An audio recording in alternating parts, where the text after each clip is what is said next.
जादुई कूची एक छोटे से गांव में रोहन नाम का एक दयालु लड़का रहता था। उसे चित्र बनाना बहुत पसंद था, लेकिन उसके पास न रंग थे न कागज। वह जमीन पर लकड़ी से चित्र बनाता और सोचता कि काश वे जीवित हो जाते। एक दिन नदी के किनारे टहलते हुए उसे एक पुरानी लकड़ी की कूची पेंट ब्रश मिली। यह देखने में साधारण थी, लेकिन जैसे ही उसने इसे उठाया वह हल्की सी चमक उठी। रोहन उसे घर ले आया और एक पुरानी लकड़ी पर पानी से कुछ चित्र बनाने की कोशिश की। ज्यों ही कूची ने लकड़ी को छुआ, उसमें चमकीले रंग उभर आए। आश्चर्यचकित होकर रोहन ने एक तितली बनाई। जैसे ही चित्र पूरा हुआ, तितली पंख फड़फड़ाकर उड़ गई। फिर उसने एक लाल रसदार सेब बनाया और चमत्कार, सेब असली बन गया। रोहन ने सोचा कि इस जादुई कूची का उपयोग वह गांव की मदद करने में करेगा। उसने भूखों के लिए ताजे फल बनाए, गरीबों के लिए गर्म कंबल, और जब गांव में पानी की कमी हुई तो उसने एक कुआं बना दिया। उसकी अच्छाई से पूरा गांव खुशहाल हो गया।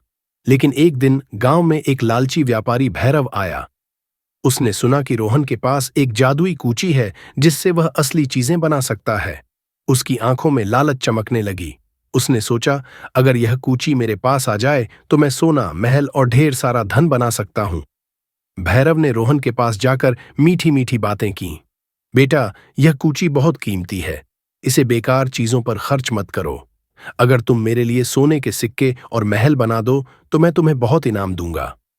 लेकिन रोहन समझ गया कि भैरव की नीयत ठीक नहीं है। उसने साफ मना कर दिया, यह कूची लोगों की मदद के लिए है, लालच के लिए नहीं। भैरव को गुस्सा आ गया। उसने अपने पहरेदारों को बुलाया और रोहन से कूची छीन ली। अब भैरव ने खुद कूची से चित्र बनाने की कोशिश की। उसने सोने की अशर्फियां बनाई, लेकिन जैसे ही उसने उन्हें उठाने की कोशिश की, वे धुएं में बदलकर उड़ गईं। उसने गुस्से में एक बड़ा महल बनाया, लेकिन जैसे ही वह अंदर गया, महल मिट्टी का ढेर बनकर गिर गया। कूची लालचियों का साथ नहीं देती थी। भैरव डर गया और भाग खड़ा हुआ। रोहन ने अपनी कूची वापस ले ली और फिर से गांव वालों की मदद करने लगा। धीरे धीरे गांव और समृद्ध हो गया और रोहन अपनी जादुई कूची से सबकी मदद करता रहा। लेकिन उसने सीखा कि अच्छाई और उदारता से ही असली जादू होता है, न कि लालच से।